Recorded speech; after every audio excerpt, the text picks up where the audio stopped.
हर महादेव। मैं पंडित विपिन कुमार आदिदेव ज्योतिष केंद्र से आपसे बात कर रहा हूँ। आप सभी का स्वागत है हमारे YouTube चैनल पर। यहाँ पर मिलती है आपको धार्मिक, ज्योतिष और पंचांग से जुड़ी सटीक जानकारी। आज मैं आपको होई माता की कथा सुनाऊंगा। होई माता का व्रत माताएं अपने बच्चों की लंबी उम्र की कामना के लिए और स्वास्थ्य के लिए करती हैं। होई माता का व्रत कार्तिक मास की कृष्ण पक्ष की अष्टमी को आता है। ये व्रत तकरीबन उसी दिन होता है जिस दिन दीपावली होती है। आज मैं आपको होई अष्टमी की कथा सुनाता हूँ। होई अष्टमी की कथा। एक साहूकार था, उसके 7 बेटे थे, 7 बहुएं तथा एक बेटी थी। दीपावली से पहले कार्तिक कृष्ण पक्ष अष्टमी को 7 बहुएं अपनी लौती ननद के साथ जंगल में मिट्टी खोद रही थी। वहीं साहू की मान थी। मिट्टी खोदते समय ननद के हाथ से साहू का बच्चा मर गया। साहू माता बोली, अब मैं तेरी कोख बांधूंगी। तब ननद अपनी 7 भाभियों से बोली कि तुम में से मेरे बदले कोई अपनी कोख बंधा लो। सब भाभियों ने अपनी कोख बनवाने से इनकार कर दिया, परंतु छोटी भाभी सोचने लगी, यदि मैं कोख नहीं बंधवाऊंगी तो सासू माँ जी नाराज होंगी। ऐसा विचार कर ननद के बदले छोटी भाभी ने अपनी कोख बंधवा ली। इसके बाद जब उसने लड़का होता 7 दिन बाद मर जाता।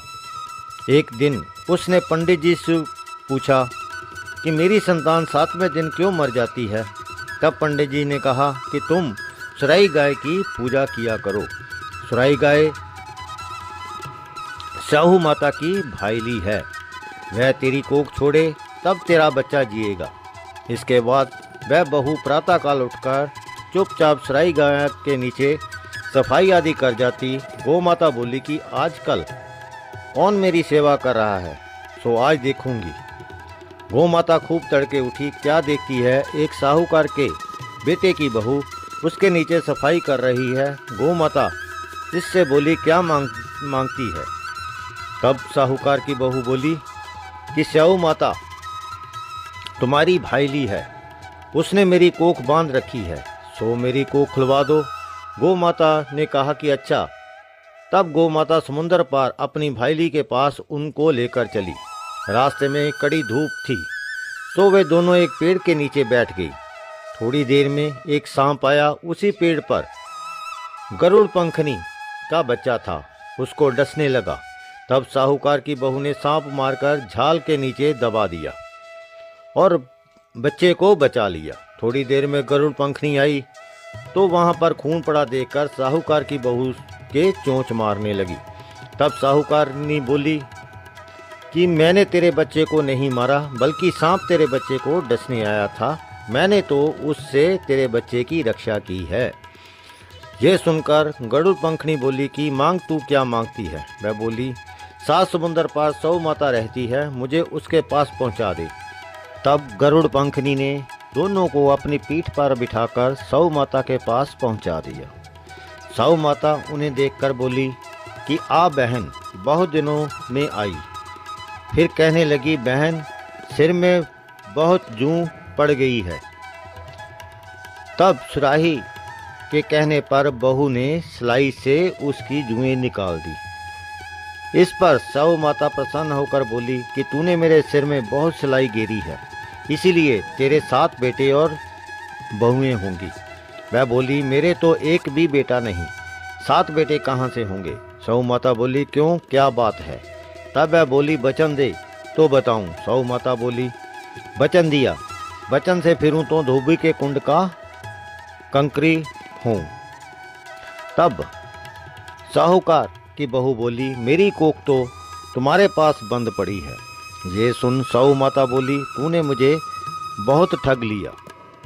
मैं तेरी कोख खोलती तो नहीं, परंतु अब खोलनी पड़ेगी। जा, तेरे घर तुझे 7 बेटे 7 बहुएं मिलेंगी। तुम जाकर उचमन करियो, 7 होई बनाकर 7 कढ़ाई करियो।